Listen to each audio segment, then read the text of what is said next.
The island of Santorini has been marked forever by a legendary eruption. The Minoan eruption was one of the largest volcanic disasters the Earth has ever known. Still today, the ruins of an ancient settlement buried in ash for over 3,000 years offer evidence of the magnitude of the eruption. These houses still have jars inside. It's like the people left just yesterday. Over the ages, the terrible event contributed to the greatest myths of the Mediterranean basin. The Egyptians didn't know what it was. They saw the consequences, but not the eruption. So they sought to interpret it, and it became the basis for the 10 plagues of Egypt. Today, scientists remain on guard because down at the bottom of the sea, the threat rumbles on.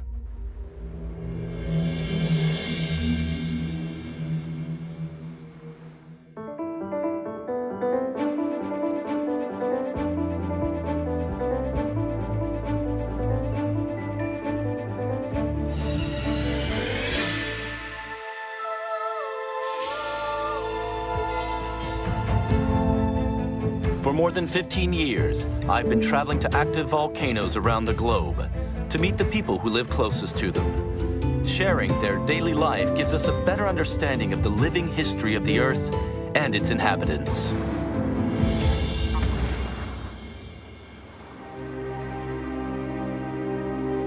In Greece, the volcanoes of the Cyclades form a string of islands across the southern Aegean Sea. The archipelago of Santorini is composed of 5 islands, which are actually the visible parts of a vast underwater volcanic system.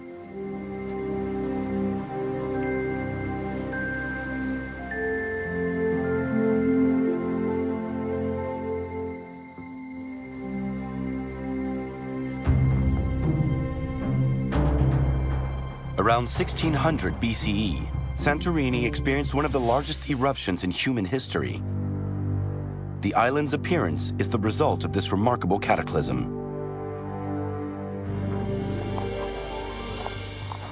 Wow. Ah là là. What a phenomenal landscape. C'est phénoménal.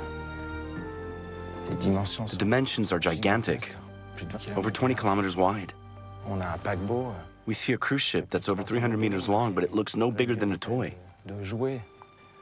Just imagine the power of the eruption that formed this huge caldera, the volcano that collapsed in on itself. The landscape also tells the story of a cataclysm that annihilated a civilization, or at least the Minoans who lived here.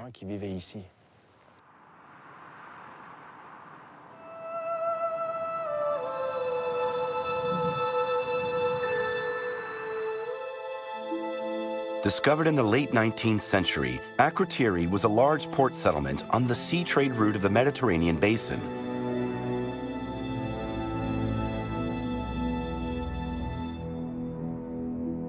The Minoan civilization it belonged to gave its name to the terrible eruption that demolished it 3,600 years ago. Today, the ruins bear witness to the catastrophe that befell its inhabitants. Excavations over the years have taught us more about how the eruption took place. You really feel like you're traveling back in time. The walls make you feel like you're in the streets of the city. It's absolutely amazing. These houses still have jars inside. It's like the people left just yesterday.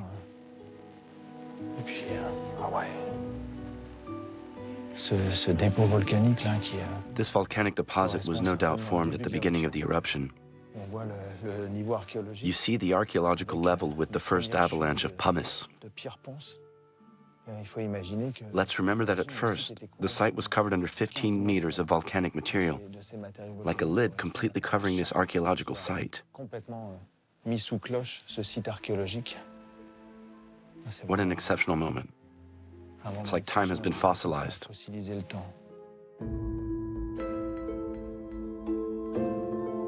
Andreas Vlachopoulos is an archaeologist. For years, he's been involved in excavating this exceptional site. This is the entrance to a house. There's the door, and right behind it, the staircase that led upstairs.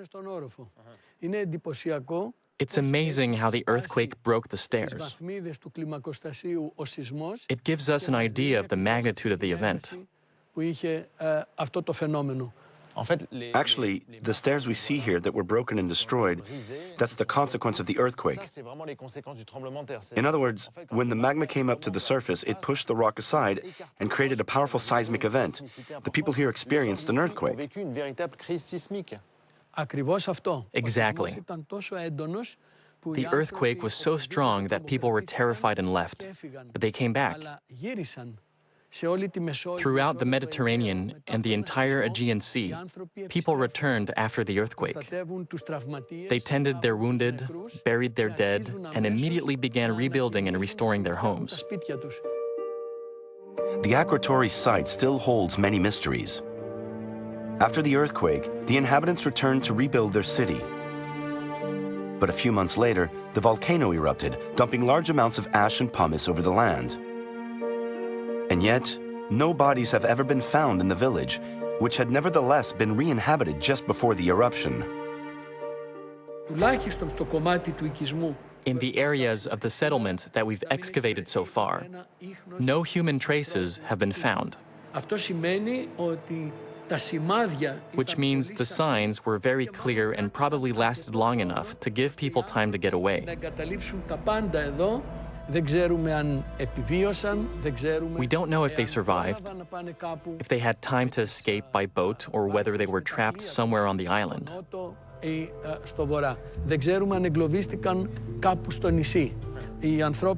any case, signs of human presence stop there and only reappear centuries later, above the thick layers of ash that covered the settlement. The pumice kept all these ruins intact. It's amazing to see how well preserved they are. The hell those people experienced is a paradise for us. Thanks to the earthquake, and especially the eruption, a large city from around 1600 BCE, in the midst of its heyday, has been revealed to us.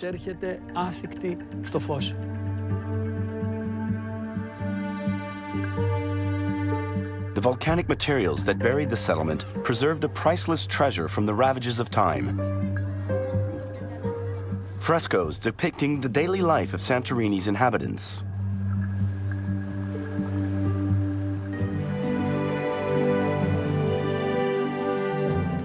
Vestiges of identical frescoes have been found in the heights of Akrotiri, heralding more archaeological discoveries.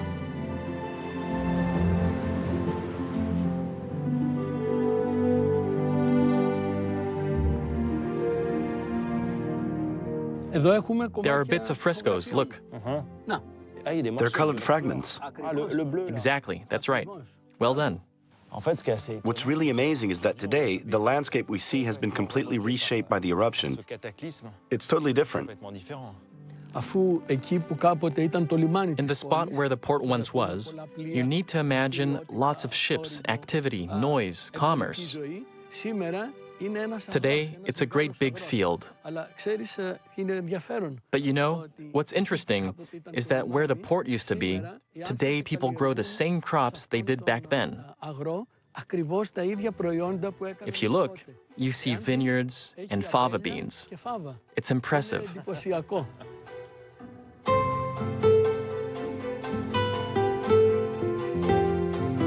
The eruption of Santorini covered the island in ash and pumice, making it unsuitable for agriculture. But 4 centuries later, the island was gradually re-inhabited. Today, its steep villages are a testament to people's determination to live on these volcanic islands.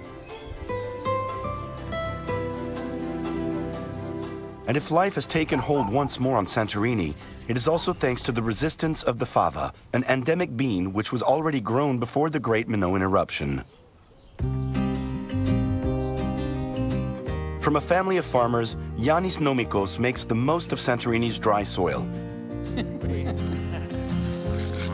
Harvested in May, fava beans are then dried in large bins in the sun for 6 months. I can tell by how they feel that they're ready. You hear it in the dry sound. Everything they contain comes from the Santorini soil, which in turn comes from the eruption. These seeds were found in the amphora and jars in Akrotiri. Is it the same plant that was grown here?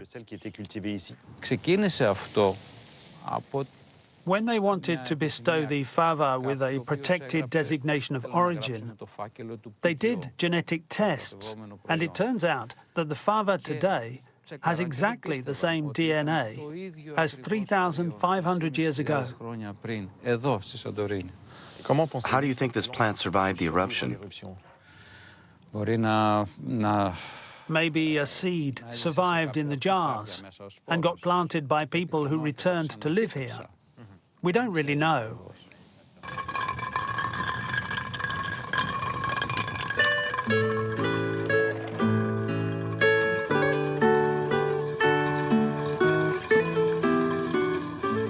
To make the island's emblematic dish, the seeds are separated from their shells between two volcanic rock millstones and patiently cooked over low heat for many hours to obtain a smooth, sweet puree.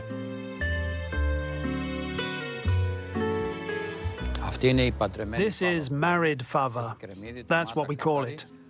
With onions, capers, and tomato.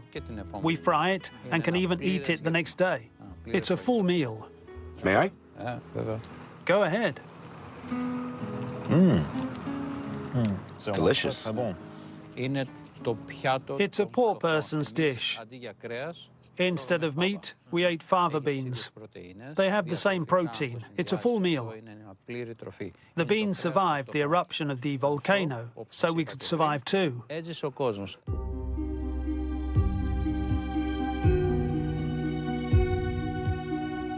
Over the centuries, people have reconquered Santorini and made the most of its volcanic land. But the activity that led to the huge Minoan eruption has never stopped. From the main island, inhabitants keep a wary eye on the active center of the caldera. Here, volcanic activity is cyclical. Each generation is confronted with a telluric event, be it volcanic or in the form of an earthquake.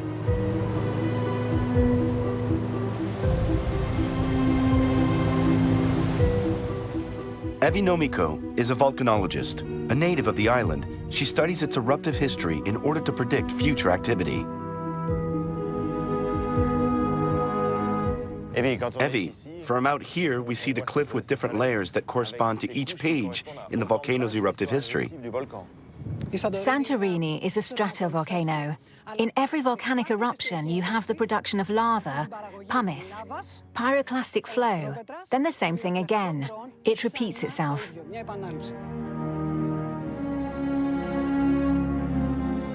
For 2 million years, Santorini has constantly been reshaped by intense volcanic activity.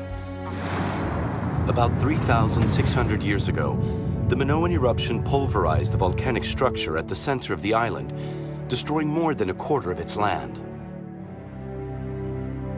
2,000 years ago, underwater activity started up again in the center of the caldera, and two new volcanic structures emerged from the sea to form two islands, Pelea and Nea Kameni, old and young burnt islands.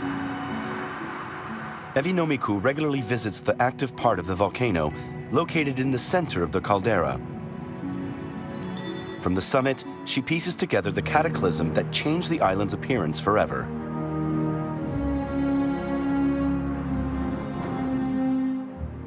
Evi, this is the heart of Santorini's eruptive story. We're exactly in the center of the Santorini caldera, at its highest point. The Minoan eruption was enormous, but there were 4 phases. In the final phase, the caldera was totally dry. There was no water. There was a huge eruption, with pyroclastic flows that entered the water at very high speeds, creating a tsunami. At that point, the caldera ruptured in the northern part. The water gushed in and filled the caldera in 2 days. From Nea Kameni, the eruptive past and present are in constant dialogue. In 1950, the last eruption produced a huge lava flow, a sign of Santorini's dynamic volcanic activity. The volcano of Santorini is a living organism. The greatest evidence is that the youngest land in Greece is found here, with volcanic materials dating only from 1950. And not even 4 kilometers away, you can see old volcanic rock that dates from over 350,000 years ago. All of Santorini is made up of volcanic eruptions, and the youngest land is under our feet.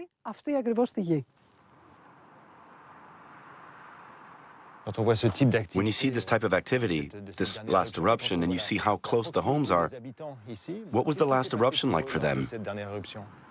The inhabitants of Santorini have learned to live with the volcano. When I was little, my great-grandfather and grandfather, who lived through the eruptions, told me how much they enjoyed watching Santorini's huge eruptions and clouds of ash. The only thing that bothered them was that the ash made it hard to grow tomatoes, potatoes, and grapes. Since 2011, many signs indicate the magma chamber is filling once more. Fumaroles from the main crater on Nea Kameni offer evidence of the intense activity underground. The volcano breathes through these fumaroles, which emit gas. It's very important to measure the amounts of gas, because the volcano can warn us of a potential eruption. Variations in the concentration and temperature of the gases inform scientists of potential rises in magma, a sign of approaching eruption. A dense network of surveillance stations constantly monitors the fumaroles as well as the island's seismic activity. What signs of activity is the volcano giving off at the moment? The volcano is currently in a calm phase. All the measurements are at normal levels.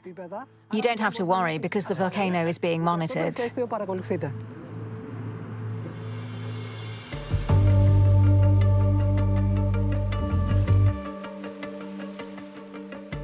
From the youngest rocks to the oldest cliffs, the landscapes of Santorini read like an open book, relating the history of the Mediterranean basin.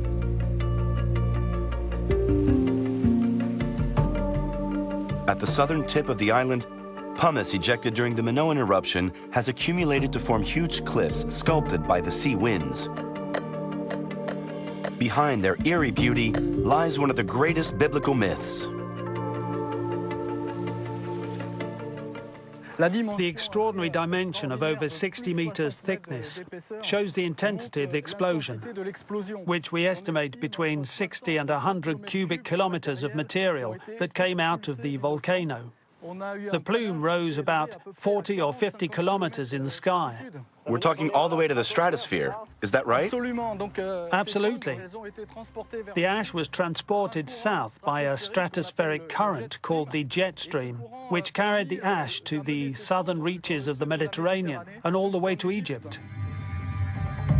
For Gilles Lericollet, geophysicist at the French Research Institute for Exploitation of the Sea, the phenomena engendered by the eruption were so remarkable, they engendered the myth of the 10 plagues in Egypt. Wow, what a place. Incredible, isn't it? It fell within a few hours. The final phase, yes.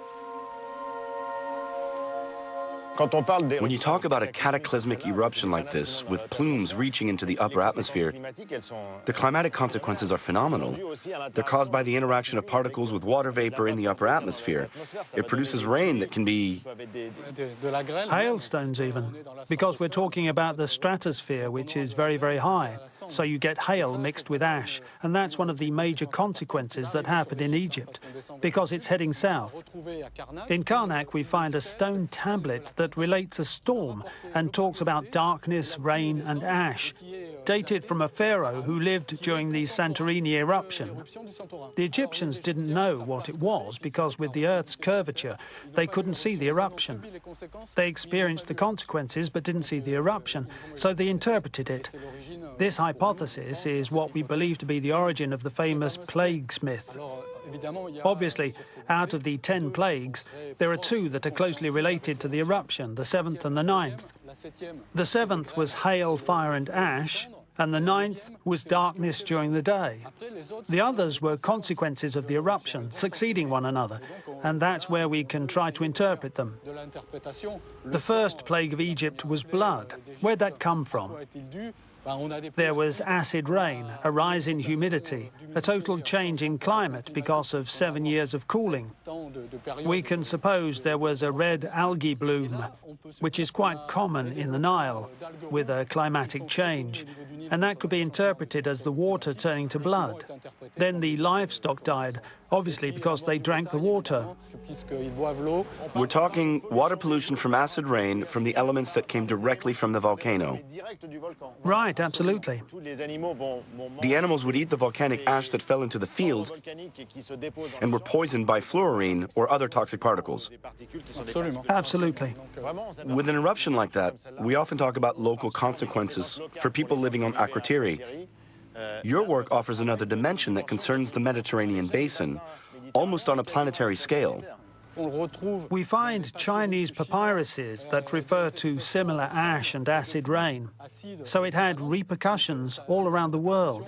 The eruption had a global impact. Scientists estimate that an eruption of this size only happens in Santorini once every 20,000 years on average. If the scenario of a global cataclysm is highly unlikely in the short term, Santorini's volcanic system remains no less active. Nea Kameni is not the only active zone being scrutinized by scientists attempting to identify future points where the next eruption could happen. In this large volcanic system, new active craters are regularly found underwater, notably thanks to recent technological advances. Kind of like a drone. Yes, yeah. We're going to look for an underwater crater that is right here, in the middle of the caldera, about 40 meters deep. The crater is circular, with a diameter of roughly 10 meters. We're ready. Careful, careful.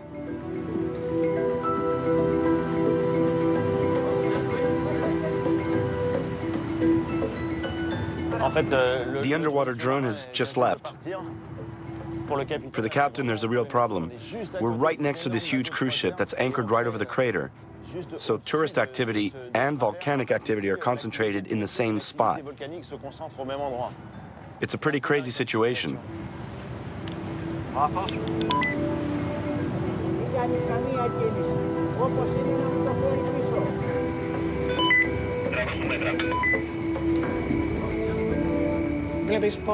See how it moves? The robot is starting to slowly descend.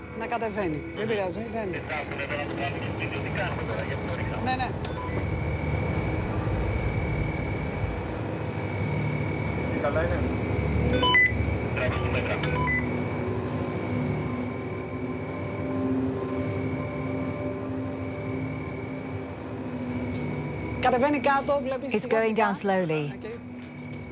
We're getting closer to the crater. Ah, there it is.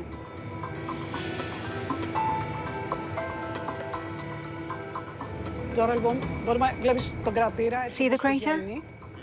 Do you see it? There it is. Is there activity on this crater? We haven't found any gas so far, but we have found warm water, about 25 degrees Celsius, but not any gas.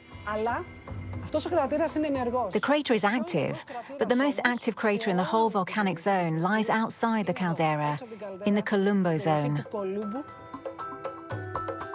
The Santorini volcanic system is extremely vast and extends well beyond the surface caldera that composes its main island. Located 7 kilometers to the northeast, the submarine crater called Colombo is regularly explored by Evi Nomiku and her team. It's located 500 meters down and has a diameter of about 1.5 kilometers. 500 meters deep, we found hydrothermal vents that emit gas with temperatures up to 220 degrees Celsius. Could we say that Colombo is the future eruption of Santorini? This submarine volcano is the most active volcano in the region. In 1650, a small island was created. Inhabitants could only see the island for 2 or 3 days. It was completely destroyed by huge eruptions and powerful earthquakes. In a future explosion, who knows? An island could easily be reformed here.